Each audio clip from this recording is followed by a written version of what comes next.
I'm Ellie, as you can see on the screen. I am Digitaloft's content lead. And as Liv said, I manage the agency's in-house content production, essentially making sure that the content we produce for clients doesn't only rank higher than the competition, but it wins bigger. It works harder for the client's bottom line. And in this session, what I'm going to do is I'm going to talk about something that's been holding back the SEO industry for years now, something that has really been an obsession with rankings and traffic at the expense of actual results. And this is about shifting away from just getting people to your site. It's about getting people to convert once they're there. But what are we going to cover? Well, in the next, hopefully 20-ish minutes, if my timings are right, we're going to cover three things. Firstly, the problem, why this kind of keyword-focused content is killing SEO strategies. And the shift, what the case is, why should we be moving away from this keyword-led approach? And then the solution. I'm not going to leave you hanging. The solution, how we craft SEO content that ranks, resonates, and drives revenue. And what I'm going to do is I'm going to leave you some clear, actionable strategies along with kind of a free audit template so that you can make SEO content genuinely work for your business in 2025. But before we get into all that, a quick story. And now this has absolutely nothing to do with SEO, but it's got everything to do with how we approach content and content creation. So a few years ago, I threw a housewarming party when I moved into my flat. As you do, and I spent kind of a bunch of time preparing. I wanted to make sure everything was just right. You know, I just moved into where I'm living currently, and I wanted to celebrate. So I sent out as many invites as possible. Kind of obviously my friends, some of the neighbours who I didn't want to annoy by kind of creating a ruckus in my building, but also kind of like acquaintances, people really that I didn't know too well, because I had one goal. I was stressed that people wouldn't show up, so I wanted to get a full house. And on the night, it was great. It seemed like kind of on face value, it was a success. My house was packed. There was wall-to-wall guests, but really the vibe was off. People had come because they saw a party on the invite, not because they actually had a connection to being there. And most of them kind of just, they grabbed a drink. They stuck in their own little circles and didn't really engage with one another. So by the end of the night, yes, my house had been full, but could I really call the party a success? Not really. Now, if we swap party for website, and if we swap kind of guests for traffic, we can begin to see the correlation here. I hadn't thought about who I was inviting. I hadn't thought about the atmosphere once the party had started. I just wanted numbers. And that's exactly what happens when we focus on traffic over relevance. If we're only chasing rankings and clicks, we end up attracting the wrong audience, a crowd that looks really, really great on paper, but doesn't convert and ultimately doesn't care. Because this is the problem with keyword-first content. SEO should be about getting the right people to the right content, not just about chasing these numbers and celebrating when they are on the up. Instead of inviting anyone to our sites, we need to be creating an audience that actually wants what we're offering. So keyword-first content, that gets them to the door, but audience-first content is what makes them stay. And with this, what happens is we end up being victims of vanity, these vanity metrics that previous speakers today have spoken about. And many brands fall into this trap. They see rankings go up, traffic spikes, and they assume that their content is working. But if those visitors don't actually engage, if they don't take action, if they don't convert, what have we actually gained? Because traffic doesn't pay the bills, conversions do. And SEO success is often judged by these numbers alone, but these don't tell the full story. So let's look at an example of kind of a hypothetical example of this in practice, of this traffic illusion. We've got page A. Now, this is a blog post that ranks number one for kind of a range of broad, high volume keywords. It drives 100,000 monthly visitors, but only a handful of them end up converting. Meanwhile, we've got page B. Now, this drives around 1,000 monthly sessions, and 500 end up converting. Which page is more valuable? It's really obvious to know which one we would rather have. And this leads us to a hard truth, because chasing rankings alone is chasing the wrong kind of traffic. It's the kind that doesn't engage, the kind that doesn't convert, and the kind that doesn't contribute to business growth. And I think too often as SEOs, we forget that actually what we are working towards is this bottom line business growth. It's not the arguably arbitrary metrics that we've been conditioned to follow. And this isn't just a theory either. So let's look at a real world example of this traffic illusion in action, one that highlights why rankings alone don't guarantee success. So let's look at the brand TravelPerk. Now, TravelPerk is a B2B travel booking and expense management platform, and it ranks for a lot of high volume keywords related to admin job descriptions. Now, on the face of it, yes, these keywords are loosely relevant to the site's offering.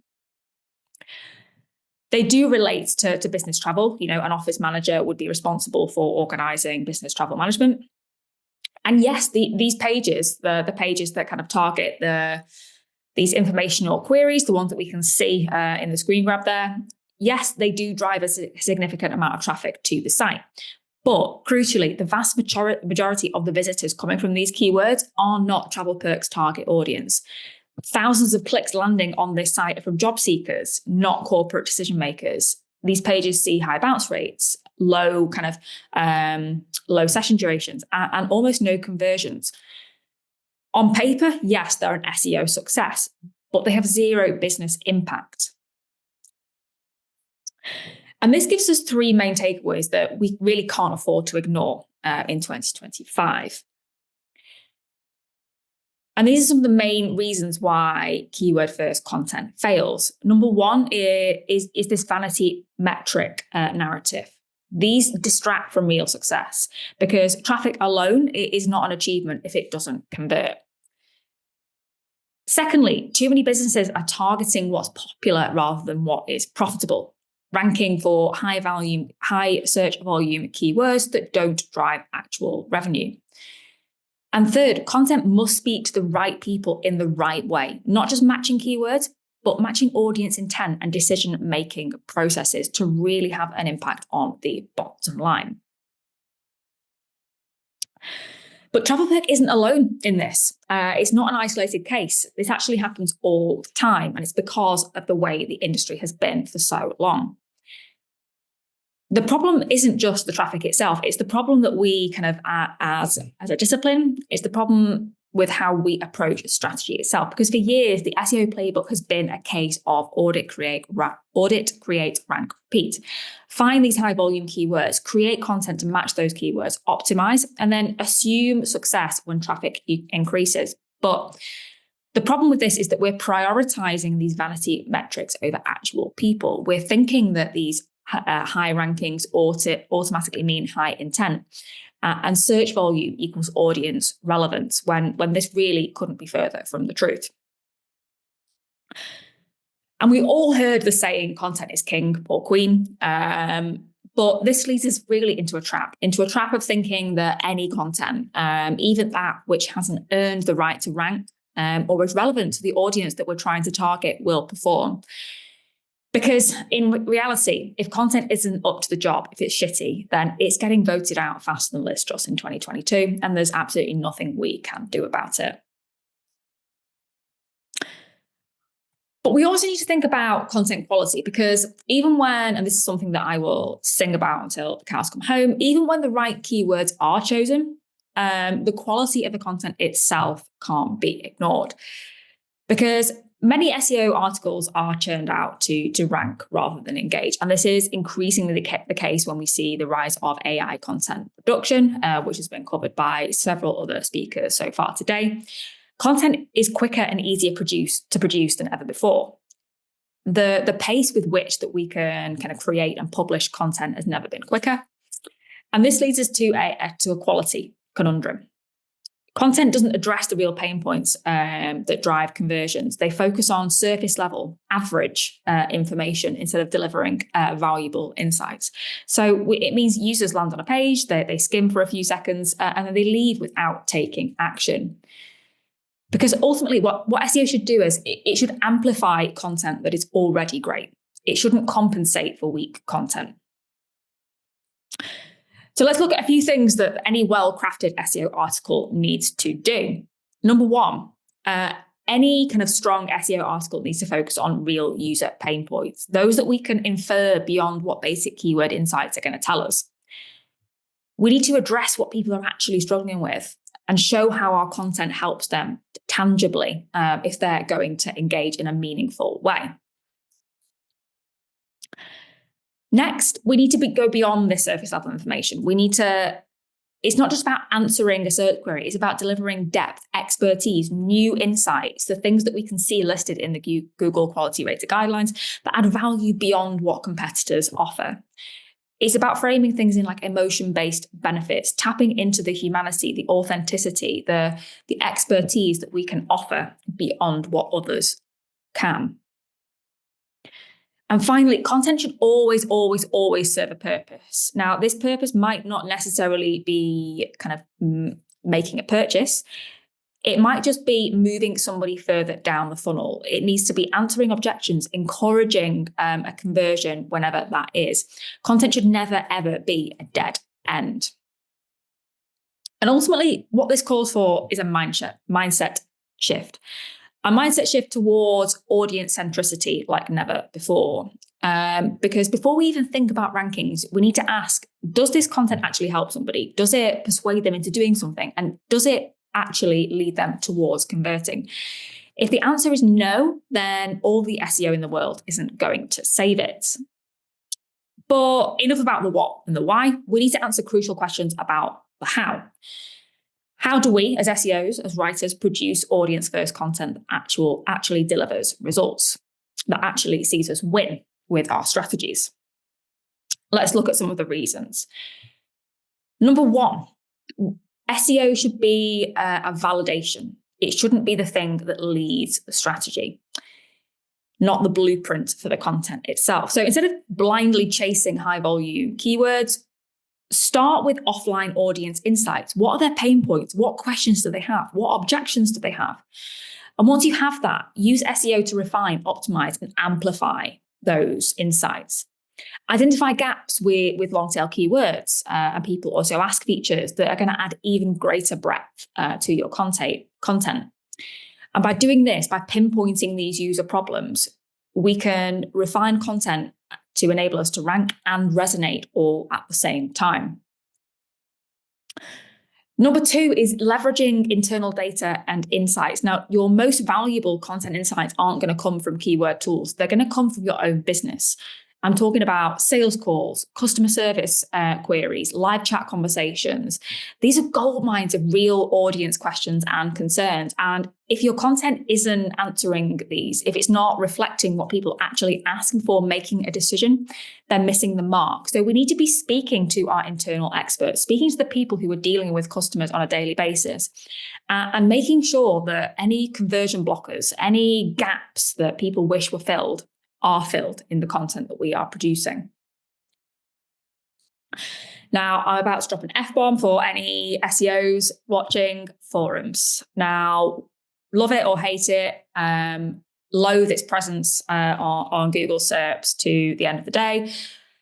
But we can't get away from the fact that people are kind of turning to forums like Reddit, like Quora, like industry-specific communities to ask unfiltered real questions. And what these platforms do is they give you access to really authentic insights into your audience's challenges, often before they even turn into search queries or search trends themselves. So if you're only using keyword research tools, you're ignoring these spaces. You're missing a huge opportunity to create content that feels truly relevant.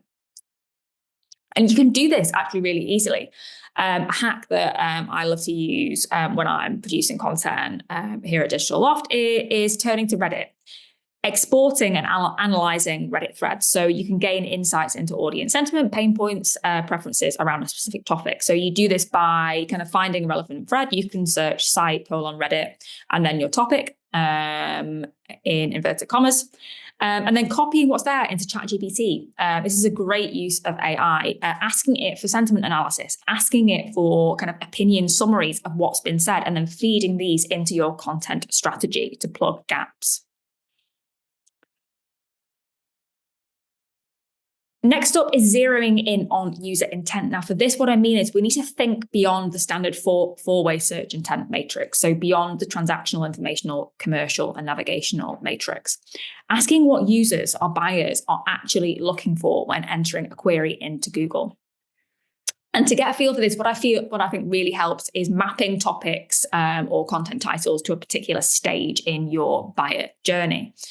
Whether it's awareness, consideration, or decision. Awareness, is it kind of, is your user just realizing they've got a problem? And what content do they need when they are in this position?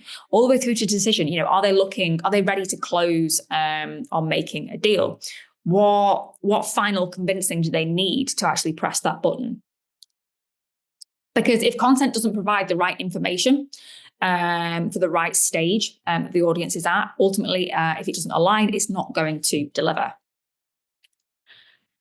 But then adding another layer to this, we also need to think about the content format, because even the best insights are going to fail if they're presented in the wrong format. And understanding how your audience consumes content is, in a way, just as important as kind of understanding what your audience needs in terms of the information itself. So we need to ask ourselves some questions before we start creating content. We need to ask, does our audience prefer quick insights or in-depth analysis? Are they visual learners? Do they need infographics and diagrams? Are they decision makers who want fast, scannable takeaways because they're too time poor to read extensive guides? Answering these questions, putting ourselves in the shoes of who we're writing for, and figuring out the best format to present this information is going to make whatever we do produce hit a lot harder. Moving on to measuring what matters. Now, this is an argument kind of at the core of what I'm saying here this afternoon, that if our main metric is traffic alone, we're measuring the wrong thing. Ultimately, traffic is the stepping stone. It's not the destination. Going back to our party analogy from earlier on, we don't just want people to show up at the door. We want them to stay, have an amazing time, and we want them to tell their friends that we throw the best damn party in town. And how do we do this? Well, we do it by tracking more meaningful metrics. So engagement metrics, scroll depth, time on page, interactions, conversion actions, demo requests, downloads, signups, and revenue impact. Which content on our site leads to actual conversions? Tracking these gives us a much better picture of the bottom line impact that our content is actually having. And then finally, the SEO ecosystem. Now, something that I've been talking about kind of in loads and loads of conversations recently is how SEO can no longer exist in a silo. Now, it doesn't mean that we're showing SEO the door altogether. What it means is that instead of kind of treating it as a separate, isolated channel, we need to integrate SEO into more broader marketing efforts. And we need to do this to kind of cultivate holistic cross-channel success. Now, many businesses and even SEOs fall into the trap of thinking that organic traffic will drive results. But in reality, SEO is just one touch point in much bigger marketing ecosystems. And true success, really, this is something that we see so often.